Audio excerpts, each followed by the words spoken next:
Hello guys, good evening. कैसे हैं आप लोग?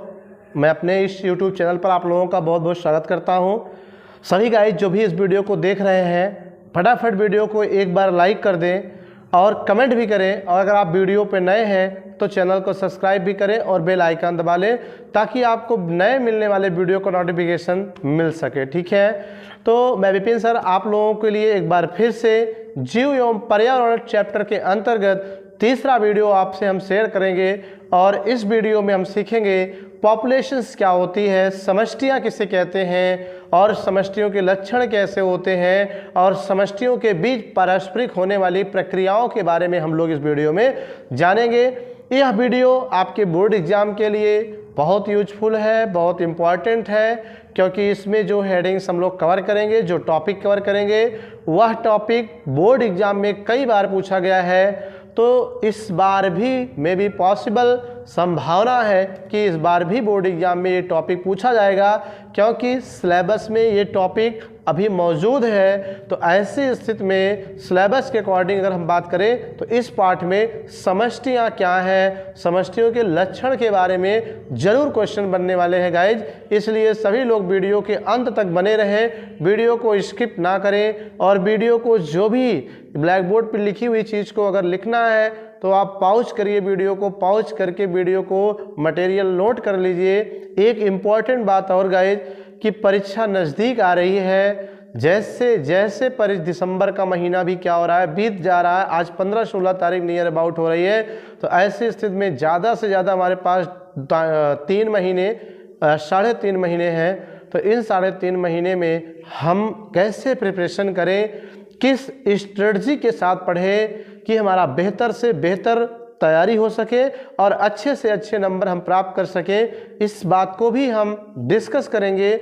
लेकिन उसके पहले कि आप लोग जो भी वीडियो देख रहे हो, इस वीडियो में देखने के बाद इसका नोट्स भी प्रॉपर तैयार करिए, क्योंकि जो भी पढ़ाया जा रहा है ये अकॉर्डिंग टू योर सिलेबस, लगभग हर चैप्टर की हर हेडिंग को सिलेबस के अनुसार कवर किया जा रहा है। तो इसलिए आप एक नोट्स बनाएंगे और इसका फ़ायदा है कि अपने हैंड राइटिंग में नोट्स बनाएंगे और अपने लैंग्वेज में बनाएंगे तो आपको उसे पढ़ना आसान होगा, याद करना आसान होगा।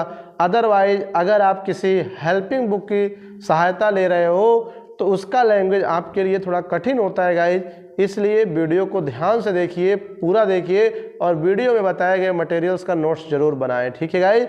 स्टूडेंट्स, तो अगर आप IIT-JEE की प्रिपरेशन कर रहे हो तो आपके लिए गुड न्यूज़ है, क्योंकि अनअकैडमी आप सभी के लिए लेकर आया है India's largest fortnightly competition for IIT-JEE। और यहाँ पर बेस्ट क्वेश्चंस होंगे, बहुत ही अच्छे अच्छे क्वेश्चंस होंगे जो कि IIT-JEE में स्टूडेंट पूछे जाते हैं। तो आप ये टेस्ट जरूर देना। और स्टूडेंट आप यहाँ पर एनरोल कर सकते हो, वो भी फ्री ऑफ कॉस्ट। कैसे एनरोल करोगे वो भी मैं आपको बता दूंगा। डिटेल्ड वीडियो सॉल्यूशन मिलेगा बच्चों टॉप एजुकेटर्स के द्वारा, जो आप टेस्ट दोगे उसका। और स्टूडेंट उसके साथ साथ आप यहाँ पर प्राइज भी जीत सकते हो। जो बच्चे अपना अच्छा देंगे, अच्छा करेंगे, जो बच्चे रैंक 1 से लेकर 3 तक रहेंगे, उनके लिए 1 मंथ का सब्सक्रिप्शन मिलेगा, या फिर इसके अमेजॉन वाउचर मिलेंगे जो इसके इक्विवेलेंट होंगे। और जो बच्चे 4 से लेकर 50 तक रहेंगे रैंक के बीच में, उनके लिए 1000 रुपये तक के अमेजॉन वाउचर्स मिलेंगे। और बच्चों कैसे एनरोल करोगे ये भी मैं आपको बताऊंगा। ये आपका 4th कॉन्टेस्ट है बच्चों, जो कि 11 बजे से होगा 20 दिसंबर को, for 11th, for 12th and for droppers. और बच्चों आप यहाँ पर सिलेबस भी देख सकते हो, ठीक है ना, यहाँ पर नीचे सिलेबस भी दे रखा है। और ये 45 मिनट्स का टेस्ट है, 21 क्वेश्चंस होंगे। सेपरेट कॉन्टेस्ट है आपका 11th, 12th एंड ड्रॉपर्स के लिए। 3 सेक्शंस हैं बच्चों इसमें PCM। कैसे एनरोल करोगे, कैसे टेस्ट दे पाओगे, ये मैं आपको बताने वाला हूँ और लिंक आपको नीचे डिस्क्रिप्शन में दे रखी है। ओके बच्चों, तो बच्चों जैसे आप लिंक पर क्लिक करोगे आपको ये पेज शो होने लगेगा। यहाँ पर आप देख रहे हो एनरोल नाउ। तो बच्चों आपको एनरोल नाउ पर क्लिक करना है। जैसे आप एनरोल नाउ पर क्लिक करोगे तो यहाँ पर देख सकते हो आप 11th में हो तो यहाँ पर एनरोल कर सकते हो, 12th में तो यहाँ पर एनरोल करोगे, और अगर आप ड्रॉपर हो तो यहाँ पर एनरोल कर सकते हो। जैसे हमें 12th के लिए एनरोल करना है तो इस पर क्लिक कर देंगे। यहाँ पर एंटर इनवाइट कोड में बच्चों आपको स्मार्ट स्टडी क्लासेस डालना, तभी आप ये टेस्ट दे सकते हो, स्मार्ट स्टडी क्लासेस। और उसके साथ साथ बच्चों जैसे आप हमारे ये कोड यूज़ करोगे और इन फ्यूचर अगर आप सब्सक्रिप्शन लेते हो तो वहाँ पर आपको 10% डिस्काउंट भी मिलेगा। ठीक है बच्चों, तो एनरोल नाउ पर हम क्लिक कर देंगे। ठीक है, यहाँ पर आपका ये सक्सेसफुल हो चुका है बच्चों। अब आप आसानी से टेस्ट दे सकते हो 20 दिसंबर को। ओके स्टूडेंट्स, तो चलिए हम चलते हैं टॉपिक की ओर। जो हमारा आज का टॉपिक होगा उस सब्जेक्ट बायोलॉजी के अंतर्गत क्लास 12 के स्टूडेंट्स के लिए जीव एवं समष्टियाँ अर्थात ऑर्गेनिज्म एंड पॉपुलेशन चैप्टर का तीसरा वीडियो लेकर के हाजिर हुआ हूं।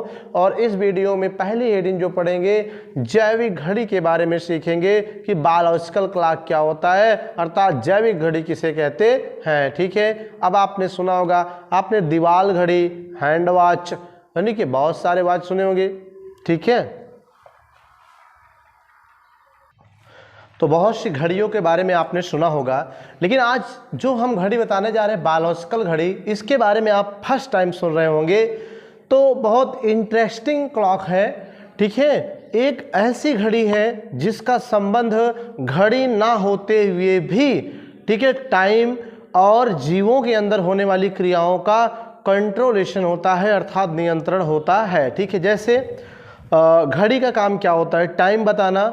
सिर्फ टाइम बताना ही नहीं बल्कि कार्यों का कंट्रोलेशन भी होता है। जैसे अभी विद्यालय का टाइम 10 बजे है, लेकिन अभी 8 बज रहे हैं, तो आपके शरीर में जो क्रियाएं हैं, जैसे शारीरिक क्रियाएं, बहुत सारे काम, नहाना धोना, ये सब बहुत ढीले रहते हो, लेकिन अगर टाइम बैठे हो और देख रहे हो कि 9 साढ़े 9 हो गया है, तो समय देखकर फटाफट आप अपना काम करने लगते हो। यानी कहीं ना कहीं आपके दैनिक कार्यों का नियंत्रण आप पे घड़ी से होता है। ठीक है, और जैसे पता चला आप पढ़ रहे हो और पता चला कि 3 बज गए, छुट्टी होने वाली है, तो आप अपने आप, छुट्टी नहीं हुई है लेकिन फिर भी आप कॉपी किताब को बंद करके बैग में डाल के रेडी हो जाते हो, क्योंकि वो टाइम, उस समय ही आपके अंदर होने वाली क्रियाओं का, ठीक है, क्या कर रहा है, नियंत्रण कर रहा है। तो ऐसे ही विभिन्न जीवों में जो सनलाइट है, प्रकाश है, प्रकाश का जो काल है, समय है, जैसे 8 बजे से प्रकाश मान लीजिए इस समय निकल रहा है, शाम को 4 बजे खत्म हो रहा है, तो जैसे ही प्रकाश 8 से 9, 10, 11, 12, 1, 2, 3 ऐसे ही प्रकाश बढ़ रहा है, फिर उधर घट रहा है, उसी हिसाब से विभिन्न प्रकार के जीव भी अपनी विभिन्न क्रियाएं, जैसे चारे की खोज, प्रजनन व वास स्थान, अपने क्रियाओं का क्या करते हैं, इस प्रकाश के प्रभाव द्वारा नियंत्रित करते हैं। ठीक है, जैसे सपोज करिए कोई जानवर क्या हो रहा है, कहीं ग्रेजिंग कर रहा है, किसी खेत में चर रहे हैं। ठीक है, और जैसे ही प्रकाश डाउन होता, अंधेरा होता है, तो जानवर अपने आप गांव में घरों की तरफ क्या होते हैं, बिना कुछ कहे चलना शुरू कर देते हैं। तो इसका मतलब जो चारे की खोज थी, वो प्रकाश जैसे जैसे कम हुआ तो उनकी खोज भी खत्म हो गई और वो घर की ओर चल दिए। तो कहीं ना कहीं ये प्रकाश उनके अंदर होने वाली क्रियाओं को नियंत्रण कर रहा है। तो ऐसे घड़ी को हम क्या कहते हैं, जैविक घड़ी कहते हैं। यानी ऐसी घड़ी जो जैविक, यानी जीवों को नियंत्रित करता हो, जीवों में होने वाली क्रियाओं को नियंत्रित करता हो, किसके आधार पे, प्रकाश के आधार पे, अर्थात दीप्त काल के आधार पे, प्रकाश के समय के आधार पे, उसी को हम क्या कहते हैं, दीप्त काल। जैसे आप भी अभी कहीं गए हो, इलाहाबाद, बनारस, कहीं भी गए हो, कुछ भी घूमने टहलने, लेकिन जैसे ही प्रकाश डाउन होता है, ठीक है, प्रकाश कम होता है, तो आपको लगता है कि नहीं, अब बस करिए, चलिए घर की ओर। ठीक है, तो ये समस्त क्रियाएं प्रकाश द्वारा नियंत्रित हैं। तो इसी को हम बायोलॉजिकल घड़ी कहते हैं या बायोलॉजिकल क्लॉक कहते हैं। ठीक है, मैंने डिफिनेशन लिखा, आइए देखते हैं बायोलॉजिकल क्लॉक क्या है। बहुत से प्राणियों में, ठीक है, सभी प्राणियों में नहीं, बहुत से प्राणियों में अपने चारे की खोज, ठीक है, अर्थात भोजन की खोज, ठीक है, जनन के लिए, और प्रवासी गतिविधियां, अर्थात एक जगह से दूसरे जगह पे जाना हो, तो ये सारी गतिविधियों का जो समय है निर्धारण करने के लिए दीप्त काल में, दीप्त काल मतलब दीप्त माने प्रकाश, काल माने समय, जितना प्रकाश जितने बजे से जितने बजे तक है उतना काल, दीप्त काल में दैनिक व मौसमिक विभिन्नताओं को संकेत के रूप में क्या करते हैं, प्रयोग करते हैं। तो इसे क्या कहते हैं, जैविक घड़ी कहते हैं, अर्थात बायोलॉजिकल क्लॉक कहते हैं। ठीक है, मतलब इसमें क्या है कि बहुत से प्राणी क्या है जो दीप्त काल के समय, प्रकाश के टाइम पे जो दैनिक विभिन्नताएं, मौसमी विभिन्नताएं होती हैं, उसी के अनुसार वो क्या करते हैं, चारे की खोज और जनन व प्रवासी गतिविधियां अपना क्या करते हैं, संपन्न करने के लिए प्रकाश का प्रयोग करते हैं, प्रकाश के ऊपर डिपेंड होते हैं। तो उसे हम क्या कहते हैं, बायोलॉजिकल क्लॉक कहते हैं। एक और एग्जाम्पल अगर हम देखें बायोलॉजिकल क्लॉक में, जैसे उल्लू क्या है, रात्रिचर प्राणी है, जैसे ही प्रकाश काल होता है तो उसकी क्रिया गतिविधियां संपन्न नहीं होती है, वो एक स्थान पे बैठा रहता है। जैसे ही दीप्त काल खत्म हुआ वो अपनी गतिविधि चालू कर देता है, ठीक है। यानी उसकी भी गतिविधियां किसके ऊपर डिपेंड है? दीप्त काल के ऊपर डिपेंड है, ठीक है कि नहीं। जब तक दीप्त काल रहेगा, प्रकाश काल रहेगा, तब तक वो कोई क्रिया नहीं करता है। तो इस प्रकार विभिन्न जीव जो हैं अपने विभिन्न कार्यों को, चारे की खोज के लिए, जनन के लिए, प्रवासी गतिविधि के लिए और सारी क्रियाओं के लिए प्रकाश काल अर्थात दीप्त काल के ऊपर ही क्या होते हैं, उसी को एक संकेत के रूप में, इंडिकेशन के रूप में क्या करते हैं, अपना करके अपना कार्य करते हैं। तो इसे ही बायोलॉजिकल क्लॉक या फिर जैविक घड़ी कहते हैं गाइस, ठीक है। आई होप कि आपको समझ में आया होगा कि बायोलॉजिकल क्लॉक का क्या मतलब होता है, ठीक है। अब हम नेक्स्ट हेडिंग जो है वेरी इंपॉर्टेंट क्वेश्चन है, यहाँ पे हम लिख दे रहे हैं वेरी इंपॉर्टेंट क्वेश्चन है जिसका नाम है समष्टि अर्थात पॉपुलेशन। तो अब हम पढ़ेंगे पॉपुलेशन के बारे में, पॉपुलेशन क्या होता है अर्थात समष्टियाँ क्या होती हैं, ठीक है। तो समष्टि एक ऐसा वर्ड है गाइस कि अटपटा लग रहा होगा, लेकिन इंग्लिश वर्जन आप देख लीजिए, आपके दिमाग में बातें आ जाएंगी, ठीक है। पॉपुलेशन मीन्स होता आबादी या जनसंख्या। जन मीन्स आदमी, संख्या माने संख्या, अर्थात किसी एक स्थान पर लोगों का, रहने वाले या पाए जाने वाले लोगों का, निवास करने वाले, रहने वाले लोगों के समूह की संख्या को क्या कहते हैं? जनसंख्या या समष्टि कहते हैं या पॉपुलेशन कहते हैं, ठीक है। इसी को हम समष्टि कहते हैं। तो समष्टि में क्या है, कैसे डिफाइन करेंगे, कैसे इसे लिखेंगे पेपर में अगर आ रहा है, तो ये सारी बातें यहाँ पर हम स्पष्ट करेंगे, ठीक है। क्या कि एक ही जाति के वे सदस्य, ठीक है, एक ही जाति के वे सदस्य जो किसी क्षेत्र में समूह बनाकर या समूह में रह करके वहाँ की समान संसाधनों का प्रयोग करते हैं, ठीक है।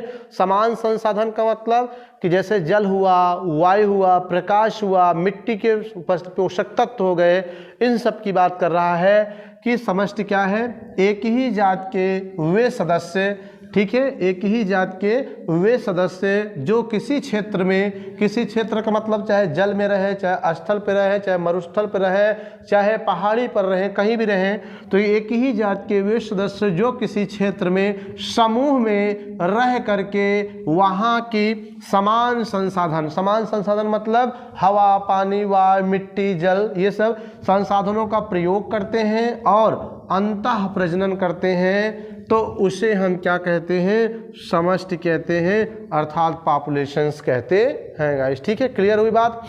फिर से एक बार माइंड में क्या रखना है, क्या समझना है, इसका अर्थ क्या हुआ, ठीक है। तो इसका मतलब ये हुआ कि किसी एक जात के ऐसे सभी सदस्य जो एक जगह पे रह के एक समान संसाधन का प्रयोग करते हैं और अंतः प्रजनन करके जीवन यापन करते हैं, तो उसे हम समष्टि कहते हैं, ठीक है। जैसे अगर आपसे मान लीजिए यहाँ समझें, तो ये मान लीजिए कोई क्षेत्र है, ठीक है, ये मान लीजिए कोई क्या है? क्षेत्र है, एरिया है, और मान लीजिए यहाँ पर कोई प्लांट है, ठीक है, या प्लांट ले लो, कुछ भी ले लो, कोई प्लांट है और यहीं पर अपना एक समूह बना कर रह के अपना जीवन यापन कर रहा है इस क्षेत्र में। तो अब ये प्लांट अगर एक ही जाति क्या है, किसका है? एक ही जाति क्या है, ठीक है। ऐसे प्लांट के समूह का यहाँ पर रह करके, यहाँ के क्षेत्र के समान संसाधन का प्रयोग करके, ठीक है, प्रजनन करके अपना जीवन यापन करना क्या कहलाएगा? एक तरह से समष्टि कहलाता है, पॉपुलेशन कहलाता है, ठीक है, जनसंख्या कहलाती है, ठीक है। जैसे आपने देखा होगा कि आप अपने खेतों में जैसे यूकेलिप्टस का प्लांट लगाते हैं। यूकेलिप्टस का मतलब क्या है? सफ़ेदा, जिसे आप कहते हो, ठीक है। तो पूरा एक निश्चित क्षेत्र में आपने क्या कर दिया? यूकेलिप्टस को ही लगा रखा है, ठीक है, पूरा। तो बहुत सारे सदस्य हैं लेकिन सब एक ही जात के हैं, बहुत सारे पेड़ यूकेलिप्टस हैं लेकिन सब एक ही जात के सदस्य हैं और एक ही स्थान पे समूह के रूप में रह करके वहीं का संसाधन, जल तत्व, खनिज तत्व, ये सब यूज करके अंतः प्रजनन करके अपना जीवन यापन करते हैं, तो उसे हम क्या कहते हैं? समष्टि कहते हैं। लेकिन अगर ये कोई ऐसा क्षेत्र है, मान लीजिए एक पेड़ यहाँ पर, एक प्लांट क्या है, यूकेलिप्टस है, एक नीम का है, एक आंवले का है, एक आम का है, एक बबूल का है। तो ये समष्टि नहीं बल्कि ये समुदाय के रूप में डिफाइन करेंगे इसे हम, ठीक है। क्यों? क्योंकि यहाँ पर क्षेत्र में क्या हो रहा है, एक जाति नहीं बल्कि अलग अलग जातियों के सदस्य रह करके जीवन यापन कर रहे हैं, तो ये समुदाय होगा। तो समुदाय और समष्टि में डिफरेंस आपको क्लियर होना चाहिए। तो समष्टि में यही इतना याद रखना गाइस कि एक ही क्षेत्र में एक ही जात के विभिन्न सदस्य जब समूह के रूप में रहकर समान संसाधन का प्रयोग करते हैं और अंतः प्रजनन करके अपना जीवन यापन करते हैं, तो उसे हम क्या कहते हैं गाइस, समष्टि कहते हैं, ठीक है, पॉपुलेशंस कहते हैं, ओके। और एक इम्पॉर्टेंट पॉइंट ये भी है, ये आपसे ऑब्जेक्टिव के रूप में पूछा जा सकता है कि समष्टि जो होती है वो पारिस्थितिकी अर्थात इकोलॉजी, पारिस्थितिकी का एक महत्वपूर्ण क्षेत्र है, क्योंकि यह पारिस्थितिकी को आनुवंशिकी और विकास से जोड़ता है, ठीक है। आपसे पूछ लेगा कि समष्टि पारिस्थितिकी का एक महत्वपूर्ण क्षेत्र है, क्यों? तो आपको पता होना चाहिए क्योंकि यह पारिस्थितिकी को आनुवंशिकी और विकास से जोड़ता है। कौन जोड़ता है? समष्टि जोड़ता है, ठीक है।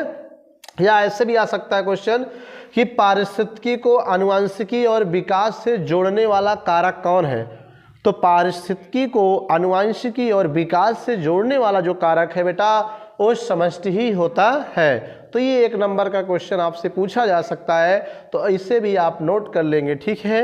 अब हम बात करते हैं समष्टि के अपने लक्षण या गुण के बारे में कि अगर कहीं पर समष्टि है तो वहाँ पर उसके लक्षण क्या होते हैं, उससे गुण क्या होते हैं, इसके बारे में भी हम स्टडी करेंगे, ठीक है।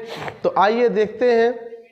तो यहाँ पर है समष्टि के, यहाँ पर मैंने हेडिंग डाल रखा है, यहाँ पे जगह शॉर्ट पड़ गया, तो यहाँ पर मैंने लिखा है कि समष्टि के गुण और समष्टि के लक्षण क्या होते हैं। तो समष्टि के लक्षणों में इसके प्रमुख लक्षण इस प्रकार होते हैं, ठीक है। इसके समष्टि लक्षण इस प्रकार होते हैं। पहला है समष्टि का आकार या घनत्व, ठीक है। ये that's very important characteristics feature of the population, ठीक है। समष्टि का प्रमुख लक्षण यही है, समष्टि का आकार या घनत्व होता है। फिर होता है परिक्षेपण, और तीसरा है लिंगानुपात, लिंगानुपात। फिर आपका होता है आयु संरचना और आयु वितरण। फिर है जन्म दर व मृत्यु दर, ठीक है, डेथ रेट, बर्थ रेट, जिसको नेटिलिटी भी कहते हैं। तो ये 5 आपके क्या हैं, प्रमुख और इम्पॉर्टेंट क्या है, लक्षण है किसके, समष्टि के, ठीक है। तो एक बार फिर से देख लेते हैं। समष्टि पेपर में आता है, समष्टि क्या है, इसके प्रमुख लक्षण बताइए। तो डिफिनीशन यहाँ पर मैंने क्लियर किया और इसके लक्षण यहाँ पर है।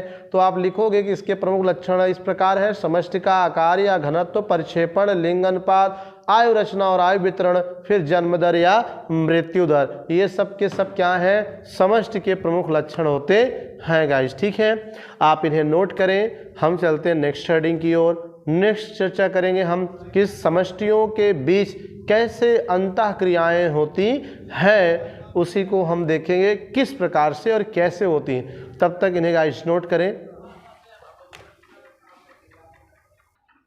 तो नोट कर लिया होगा गाइज आप लोगों ने। अब हम इसी के क्रम में अगर आगे बढ़ें तो जो अब हम इसमें एक एक का वर्णन करें कि समष्टि के जो 5 लक्षण अभी आपने देखा, जनसंख्या घनत्व क्या है, या समष्टि का आकार या घनत्व क्या है, जन्म दर क्या है, मृत्यु दर क्या है, ठीक है, परिक्षेपण क्या है, लिंगानुपात क्या है। अगर इन सब की बात करें तो इनको भी डिटेल हम समझेंगे, ठीक है। तो आइए देखते हैं पहला क्या है समष्टि के लक्षणों में। पहला लक्षण जो है वो क्या है, प्रमुख लक्षण है। अगर आपसे कहा जाए कि 5 लक्षणों में प्रमुख लक्षण क्या है, तो आप क्या बोलेंगे, समष्टि का आकार या घनत्व, जिससे ये पता चलता है कि वास्तव में कितने एरिया में उस जात के सदस्यों का फैलाव हुआ है, उसी को समष्टि कहते हैं या समष्टि का आकार या घनत्व कहते हैं, ठीक है। तो इसको साइज और डेंसिटी ऑफ पॉपुलेशन कहते हैं इंग्लिश में। तो सबसे इम्पॉर्टेंट चीज़ यह समष्टि का प्रमुख लक्षण है। कौन, समष्टि का आकार या घनत्व ही समष्टि का प्रमुख लक्षण है। हो सकता है 1 नंबर का ऑब्जेक्टिव भी बन जाए कि समष्टि का निम्न में से प्रमुख लक्षण कौन है। ऐसे 2-4 विकल्प देगा, उसमें आप याद रखना जन समष्टि का आकार या घनत्व अगर विकल्प दे रहा है तो that's important characteristic feature of population, ठीक है। तो ये सही होना चाहिए। डेफिनेशन क्या है इसकी, तो प्रति इकाई क्षेत्र में प्रति इकाई क्षेत्र का मतलब है जैसे इतने क्षेत्र में समष्टि है तो प्रति इकाई क्षेत्र 1 मीटर ले लेते हैं, ठीक है, 1 मीटर या 1 वर्ग मीटर कुछ भी ले लीजिए। अगर इसमें सदस्यों की संख्या 10 है, अब 10 मीटर तक है तो 10 दहम 100, तो इस तरह से समष्टि का आकार और घनत्व तो डिसाइड होता है, ठीक है। तो प्रति इकाई क्षेत्रफल में किसी जीव के जाति के सदस्यों की कुल संख्या को हम समष्टि का घनत्व कहते हैं। जैसे ये क्षेत्र पूरा था और इसके 1 मीटर के दायरे में कुल इस जीव के जाति की सदस्य संख्या 10 है, तो मतलब हुआ कि 10 प्लांट पर मीटर, इस तरह से इसके डेंसिटी को हम क्या कह देते हैं, डिसाइड करते हैं, ठीक है। फिलहाल इसे मीटर में नहीं व्यक्त करते हैं, लेकिन इसका डिफिनेशन कैसे आप याद रखोगे, कैसे दिमाग बनाए रखोगे, तो इस बात को यही इतना याद रखना कि प्रति इकाई क्षेत्र में भाई समष्टि पता नहीं कितना बड़ा हो सकता है, उसका आकार पता नहीं कितना बड़ा हो सकता है, लेकिन एक निश्चित एरिया, एक निश्चित इकाई क्षेत्र हम डिसाइड कर लें उसमें कुल सदस्यों की संख्या कितनी है, ठीक है, उसी को हम क्या कहते हैं, उस समष्टि का घनत्व कहते हैं या आकार कहते हैं, ठीक है। और एक इम्पॉर्टेंट बात और कि समष्टि का जो घनत्व होता है बेटा, वह उस स्थान के मिट्टी के प्रकार अर्थात टाइप्स ऑफ सॉइल के ऊपर और आवास की प्रकृति, किस टाइप का वो आवास है जहाँ पे वो पाए जाते हैं, और जल की प्राप्यता अर्थात वहाँ पर जल की कितनी मात्रा उपलब्ध है, ठीक है, यह भी क्या करता है, जनसंख्या घनत्व को डिसाइड करता है, ठीक है, के आधार पर भिन्न भिन्न होता है। अगर किसी समष्टि, ठीक है, किसी स्थान पर, किसी समष्टि के स्थान पर प्राप्य जल की मात्रा कम होगी और वहाँ पर आवास की प्रकृति भिन्न होगी, तो वहाँ पर क्या होगा, मिट्टी भिन्न होगी, तो पक्का है कि वहाँ पर जो समष्टि की संरचना होगी, जो समष्टि का आकार होगा, जो घनत्व होगा, वो भी क्या होगा, भिन्न भिन्न होगा। ये बात ध्यान दें, जैसे एक क्षेत्र ये है और एक क्षेत्र ये है, तो यहाँ की मृदा अलग है, यहाँ की मृदा अलग है, तो यहाँ जो समष्टि होगा और यहाँ का जो समष्टि होगा वो भी क्या होगा, एक दूसरे से भिन्न होगा। हो सकता है कि यहाँ की मिट्टी इस प्रकार हो कि यहाँ समष्टि घनत्व तो ज़्यादा हो पर इकाई क्षेत्रफल, और यहाँ की मिट्टी थोड़ा गड़बड़ होगी तो यहाँ पर प्रति इकाई क्षेत्रफल में समष्टि का घनत्व कम से कम होगा। तो इस तरह से मृदा भिन्न होने के कारण समष्टि का घनत्व भी क्या होता है, अलग अलग स्थानों पर भिन्न भिन्न हो जाता है, ठीक है। तो ये आपका हो गया। जैसे किसी क्षेत्र में जहां नमी अधिक होगी, ठीक है, मान लीजिए कोई एरिया, एक एग्जांपल तो मैंने मृदा को लेके बताया अभी आपको, लेकिन फिर से मान लीजिए किसी क्षेत्र में नमी अधिक होगी, ठीक है, नमी अधिक होगी तो वहां जात के सदस्यों की संख्या भी अधिक हो सकती है, ठीक है। जैसे आपने देखा होगा फंजाई ग्रो करते हैं, जहाँ नमी अधिक होगी वहाँ कवक अर्थात फंगस ज़्यादा होंगे, और जहाँ नमी कम होगी वहाँ फंगस कम होंगे। फंगस वहाँ भी है, लेकिन वहाँ पर नमी अधिकता होने के कारण उसका जो घनत्व है, उसका जो आकार है वो क्या है, ज़्यादा है, लेकिन यहाँ नमी कम है तो इसलिए इनकी संख्या या इनका घनत्व, इनका आकार यहाँ पे क्या है, कम है। तो इसका मतलब है जो समष्टि का घनत्व होता, आकार होता है, वह मिट्टी के प्रकार, जल की उपलब्धता और साथ में, ठीक है, आवास की प्रकृति पर निर्भर करता है। अगर ये अलग अलग हैं तो समष्टियाँ भी भिन्न भिन्न हो जाएं, समष्टि घनत्व भी भिन्न भिन्न हो जाएगा गाइस, ठीक है। तो ये आपका कंप्लीट हो गया। अब दूसरे की बात करें, परिक्षेपण क्या है, डिस्पर्शन क्या है, तो ये भी सिंपल है यार, यह भी समष्टि का एक दूसरा गुण है, दूसरा लक्षण है। लेकिन ये है क्या, परिक्षेपण, तो दैट सिंपल यार, डिस्पर्स कर जाना, परिक्षेपण करना, अर्थात किसी समष्टि में उसके जीवों की एक व्यवस्था किस पैटर्न में है, उसी को हम क्या कहते हैं, समष्टि का बोलो परिक्षेपण कहते हैं। यहाँ मैंने लिखा है कि इसमें समष्टि के सदस्यों का एक दूसरे के साथ स्थान संबंधी पद्धति जो होती है उसी की व्यवस्था को हम क्या कहते हैं, परिक्षेपण कहते हैं।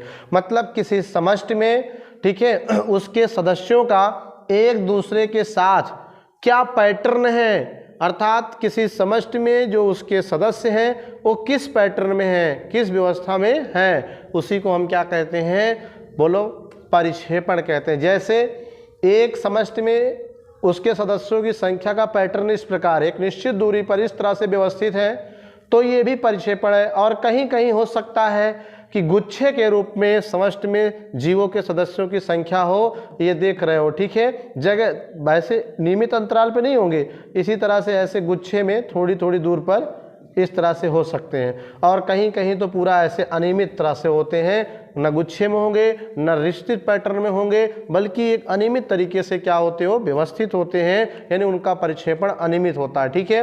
तो ये नियमित परिक्षेपण, ये गुच्छक परिक्षेपण, ये अनियमित परिक्षेपण, इस तरह से समष्टि में सदस्यों की संख्या का परिक्षेपण होता है, ठीक है। तो ये भी क्लियर हुआ। अब हम बात करते हैं एक तीसरे प्रॉपर्टी की, जो लिंगानुपात सेक्स रेशियो की बात करता है। तो समष्टि का यह भी एक क्या है, प्रमुख गुण है। लिंगानुपात सेक्स रेशियो भी समष्टि में एक महत्वपूर्ण लक्षण होता है।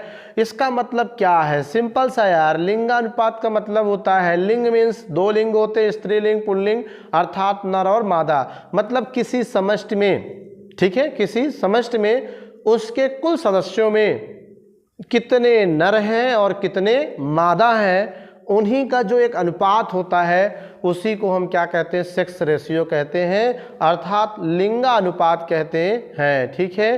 तो इस तरह से ये लिंगानुपात भी यहाँ क्या हो गया, क्लियर हो गया। लिखेंगे कैसे, किसी समष्टि में कुल नर व कुल मादा के अनुपात, ठीक है। मान लीजिए ये कोई समष्टि यहाँ पर है, किसी जीव के सदस्यों की संख्या इस तरह से है समष्टि, तो यहाँ पर कितने नर हैं और कितने मादा हैं, दोनों के अनुपात को हम क्या कहते हैं, उसका लिंगानुपात कहते हैं। हो सकता है किसी समष्टि में 60% नर हो, 40% स्त्री हो, ठीक है, या मादा हो, या 60% 50% स्त्री हो, 50% मादा हो। तो इस तरह से अलग अलग समष्टियों में अलग अलग लिंगानुपात होता है, लेकिन जो भी हो, जितना भी हो, उनके नर और मादा के अनुपात को ही क्या कहते हैं, हम समष्टि का लिंगानुपात कहते हैं। तो इस तरह से ये समष्टि का आकार, परिक्षेपण और लिंगानुपात, ये तीन कैरेक्टर का वर्णन हमने क्या कर दिया, इसमें आपको क्लियर किया। अब जो बच रहा है नेक्स्ट, जन्म दर, मृत्यु दर और भी, उसको भी हम बताएंगे, लेकिन तब से आप इसको पॉइंट को नोट करें। और चूँकि अब जो भी इसका शेष पार्ट है वो नेक्स्ट वीडियो में प्रोवाइड करेंगे हम, तब तक के लिए आप वीडियो को देखते रहिए, कंटिन्यू बने रहिए। और हाँ, वीडियो अच्छी लगी हो, पसंद आया हो तो लाइक कमेंट करिए, और चैनल पर अगर नए हैं तो चैनल को सब्सक्राइब भी करिए guys. Good evening everybody, thank you for watching this video guys, thank you. मिलते हैं नेक्स्ट वीडियो में, तब तक इन्हें आप शॉर्ट लिस्ट कर लीजिए अपने नोटबुक में।